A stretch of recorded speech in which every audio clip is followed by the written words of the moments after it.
We're now down to playing 5-handed. There's no straddle on, and Alex limps in from the cutoff with ace-10 offsuit. We've got pocket 3s in the small blind. There's no real need to raise. I'm okay seeing a flop for a discount. I call for 100 more. Ivey checks his option. We're going 3 ways to the flop out of position. The dealer puts out 9-4-3 with 2 diamonds. We have bottom set in a pot where Ivey has top pair, but is drawing nearly dead. Sometimes I'll lead with weaker hands like gut shot straight draws on low boards and limped pots when I'm in small blind. Here, I've got the second best hand that I'll ever have. For balance, I make almost a pot-sized bet of 500.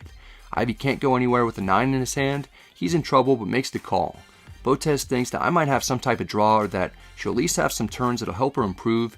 She calls with ace high. It seems likely to me that one or both players has a drawing hand, especially since there aren't many 3s left in the deck.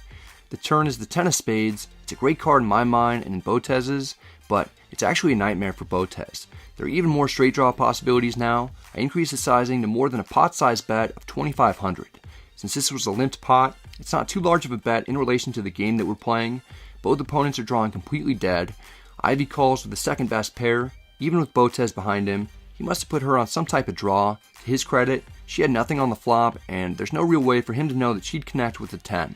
Alex calls as well. I'm rooting very hard for the board to pair or for a blank. If the river is non-diamond, ace, 10, or 9, I can possibly make a lot more money. Instead, the river is the jack of diamonds. Everyone has a hand with value and is drastically downgraded as the flush draw gets there, as well as several straights. I check with intentions to call a bet. Phil checks, Alex checks back. I turn over the set, figuring it's gotta be good when it checks through like that. It is. We win another pot. Our stack climbs to over 60,000. We're up more than 20,000 in a 5-handed game with Ivey on our left.